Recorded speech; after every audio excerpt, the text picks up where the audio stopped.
We begin this hour with growing tensions in the Korean Peninsula. The United Nations Security Council is holding an emergency session over North Korea's latest missile launch.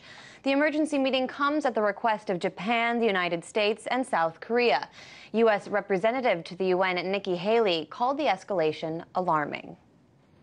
The United States is prepared to use the full range of our capabilities to defend ourselves and our allies. One of our capabilities lies with our considerable military forces. We will use them if we must. In the coming days, we will bring before the Security Council a resolution that raises the international response in a way that is proportionate to North Korea's new escalation. I will not detail the resolution here today, but the options are all known to us. If we are unified, the international community can cut off the major sources of hard currency to the North Korean regime. We can restrict the flow of oil to their military and their weapons program. We can increase air and maritime restrictions. We can hold senior regime officials accountable. This morning, the U.S. and South Korea followed up on North Korea's missile tests with missile tests of its own. Pyongyang claims to have launched an intercontinental ballistic missile Tuesday, a 4th of July gift to the Trump administration. That's when South Korea's president, who was just in D.C. last week, proposed responding with a joint military drill. RT Simone Del Rosario is at the White House with the latest reactions from the president.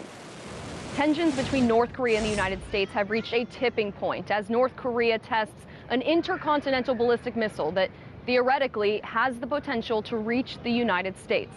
Before President Donald Trump took office in January, he tweeted that this event would not happen. Now that it has, Trump tweeted this about North Korean leader Kim Jong-un, saying, "Does this guy have anything better to do with his life?" Hard to believe that South Korea and Japan will put up with this much longer. The U.S. Army and South Korea's military carried out a joint military drill Wednesday in response to Pyongyang, launching tactical missiles into the waters off the east coast of the Korean Peninsula. I think what the U.S. and South Korea are doing is basically flexing their muscle to show we're not afraid of North Korea. We also have big bad weapons. But what they're doing is answering fire with fire in a region that is a powder keg. North Korea hasn't gained any useful military capability here. Should they ever launch a strike, the consequences would be catastrophic for North Korea. So they don't expect them to gain any military advantage. What they're looking for and what they've achieved now is status as a nuclear power. And that status will convey political advantages. Clearly, Washington, Moscow, and Beijing will have to cooperate on this issue to bring the right kind of pressure to bear to bring North Korea to the table. Through North Korea's state media, we've learned that Kim Jong-un is vowing never to put his nuclear weapons program on the negotiating table.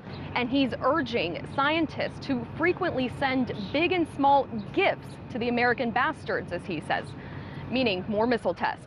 President Trump has made clear he's looking to China to put heavy pressure on North Korea, but has also said he's willing to act alone, and today tweeted that trade between China and North Korea grew almost 40% in the first quarter. So much for China working with us, but we had to give it a try. Meanwhile, China and Russia are urging diplomatic talks, not military action. Those military drills that the United States and South Korea conducted earlier Wednesday, that was at the request of South Korean President Moon Jae-in. Moon was just here at the White House visiting with Trump last week, and both leaders vowed to make dealing with North Korea a top priority. In Washington, Simone Del Rosario, RT.